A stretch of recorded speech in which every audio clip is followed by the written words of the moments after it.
Buried treasure. The arrogance of power. Once upon a time, there was an old man who lived in Benares. He had a very good friend who was known to be wise. Luckily, or perhaps unluckily, he also had a beautiful young wife.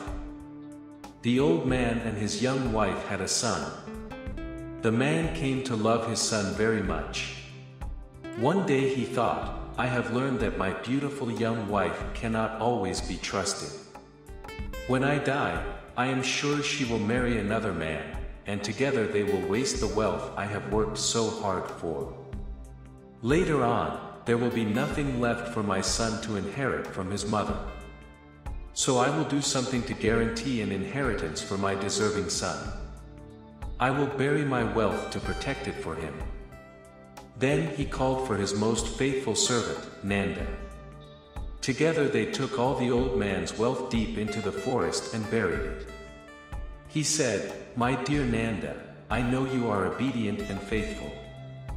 After I die, you must give this treasure to my son. Keep it a secret until then.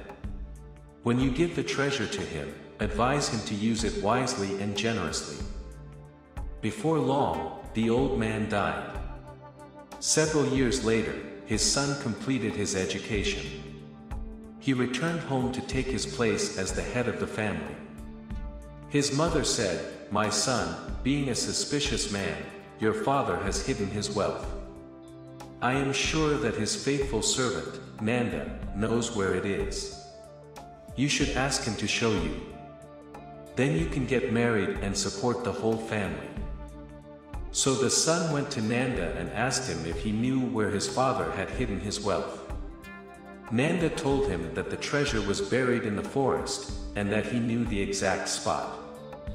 Then the two of them took a basket and a shovel into the forest. When they arrived at the place the treasure was buried, all of a sudden Nanda became puffed up with how important he was. Although he was only a servant, he had the power of being the only one to know the secret. So he became conceited and thought he was better than the son. He said, You son of a servant girl! Where would you inherit a treasure from? The patient son did not talk back to his father's servant. He suffered his abuse, even though it puzzled him. After a short time, they returned home empty-handed. This strange behavior was repeated 2 more times. The son thought, at home, Nanda appears willing to reveal the secret of the treasure. But when we go into the forest carrying the basket and shovel, he is no longer willing.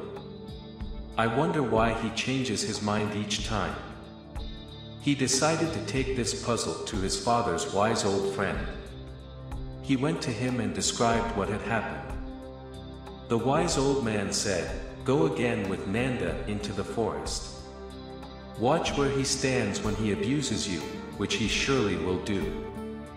Then send him away saying, You have no right to speak to me that way. Leave me. Dig up the ground on that very spot and you will find your inheritance. Nanda is a weak man. Therefore, when he comes closest to his little bit of power, he turns it into abuse. The son followed this advice exactly. Sure enough, he found the buried treasure. As his father had hoped, he generously used the wealth for the benefit of many. The moral is, a little power soon goes to the head of one not used to it.